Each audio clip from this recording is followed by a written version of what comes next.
ಎಲ್ಲರಿಗೂ ನನ್ನ ನಮಸ್ಕಾರಗಳು. ಅಸ್ಸಲಾಮು ಅಲೈಕುಂ ರಹಮತುಲ್ಲಾಹಿ ಬರ್ಕಾತುಹು. ಜೈ ಭೀಮ್, ಜೈ ಭೀಮ್, ಜೈ ಜೈ ಭೀಮ್. ಸ್ವಲ್ಪ ಜೋರಾಗಿ ಗಟ್ಟಿಯಾಗಿ ಜೈ ಭೀಮ್ ಹೇಳಿ ಸರ್.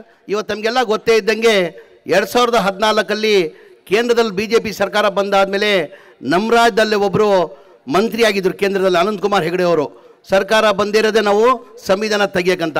ಇವತ್ತು ಬಾಬಾ ಸಾಹೇಬ್ ಅಂಬೇಡ್ಕರ್ ಸಂವಿಧಾನ ಕೊಟ್ಟಿಲ್ಲ ಅಂದರೆ ನೀವು ಅಲ್ಲಿ ಕೂರೋಕ್ಕಾಗ್ತಾಯಿಲ್ಲ, ನಾನು ಇಲ್ಲಿ ನಿಲ್ಲಕ್ಕಾಗ್ತಾಯಿಲ್ಲ. ಬಾಬಾ ಸಾಹೇಬ್ ಅಂಬೇಡ್ಕರ್ ಕೊಟ್ಟಿದ್ದ ಕಾರಣಕ್ಕೆ ನೀವೆಲ್ಲ ಅಲ್ಲಿ ಕೂತಿದ್ದೀರಾ, ನಾನು ಇಲ್ಲಿ ನಿಂತಿದ್ದೀನಿ. ಹಾಗಾಗಿ ನಮ್ಮ ಕರ್ತವ್ಯ ಆಗ್ತಾ ತಾನೆ ಜೋರಾಗಿ ಜೈ ಭೀಮ್ ಹೇಳೋದು. ಜೈ ಭೀಮ್, ಜೈ ಭೀಮ್, ಜೈ ಜೈ ಭೀಮ್.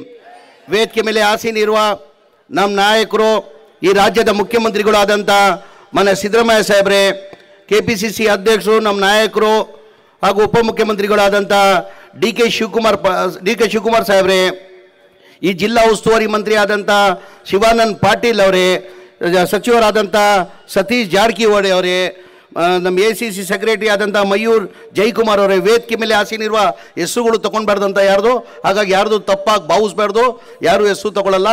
ಹಾಗಾಗಿ ವೇದಿಕೆ ಮೇಲೆ ಆಸೀನಿರುವ ಎಲ್ಲ ಶಾಸಕರು, ಮಾಜಿ ಮಂತ್ರಿಗಳು, ಮಾಜಿ ಶಾಸಕರಾದಂಥ ಎಲ್ಲ ನಮ್ಮ ಪಕ್ಷದ ಮುಖಂಡರು, ಇಲ್ಲಿದ್ದಂಥ ಎಲ್ಲ ಆತ್ಮೇರೆ, ಇವತ್ತು ನಾವೆಲ್ಲ ಬಂದಿರೋದು ಅಭಿನಂದನಾ ಸಲ್ಲಿಸೋಕ್ಕೆ. ನಾನು ಸಿದ್ದರಾಮಯ್ಯ ಅವರು, ಡಿ ಕೆ ಶಿವಕುಮಾರ್ ಸಾಹೇಬರು ಎಲ್ಲ ನಾವಿಲ್ಲೆಲ್ಲ ಬಂದಿದ್ದೀವಿ. ಮೊದಲೇ ಆಗಿ ತಮಗೆ ಸಿಗ್ಗಾಂವದಲ್ಲಿ ಯಾಸೀರ್ ಖಾನ್ ಪಠಾನ್ಗೆ ಗೆಲ್ಸಿದ್ದಕ್ಕೆ ನಿಮ್ಮ ಕೈ ಜೋಡಿಸಿ ಅಭಿನಂದನೆ ಸಲ್ಲಿಸ್ತೀನಿ.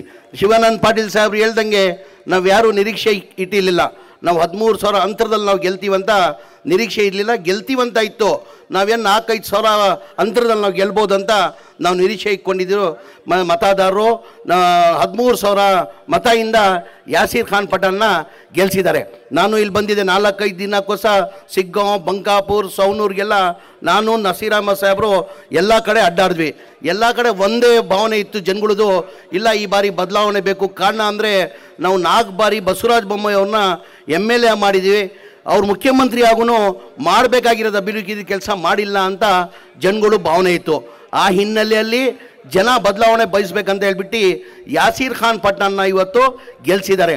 ನಾನು ಯಾಸೀರ್ ಖಾನ್ ಪಠಾನ್ಗೆ ನಾನು ಕೈ ಜೋಡಿಸಿ ನಾನು ಮನವಿ ಮಾಡಿ ಕೇಳ್ತೀನಿ, ಜನ ಇಲ್ಲಿ ನಿಮ್ಮನ್ನ ನಿರೀಕ್ಷೆ ಇಟ್ಕೊಂಡು, ಏನಕ್ಕಂದರೆ 20 ವರ್ಷದಿಂದ ಯಾವ ಕೆಲಸಗಳೂ ಆಗಲಿಲ್ಲ. ಅವ್ರ ದೇವರು ಮುಖ್ಯಮಂತ್ರಿ ಆಗಿನೂ ಒಂದು ಅವಕಾಶ ಕೊಟ್ಟಿದ್ದು ಅವ್ರಿಗೆ.